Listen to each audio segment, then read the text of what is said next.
ములుగు జిల్లా కన్నాయిగూడెం మండలంలో ఆదివాసీ తొడుందెబ్బ ఆధ్వర్యంలో కొమరంభీం విగ్రహాన్ని మంత్రి సీతక్క తనయుడు రాష్ట్ర యువజన కాంగ్రెస్ ప్రధాన కార్యదర్శి దనసరి సూర్య ఆవిష్కరించారు.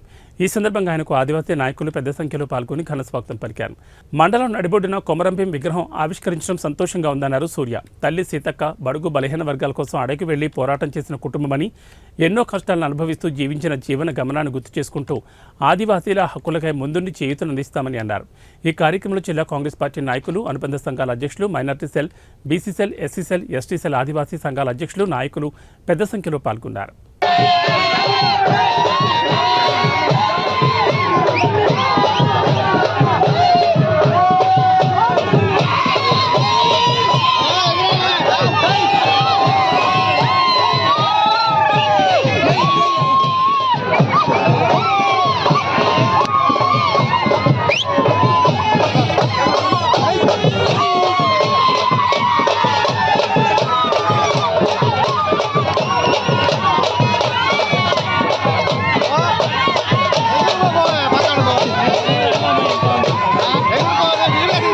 ಎಲ್ಲ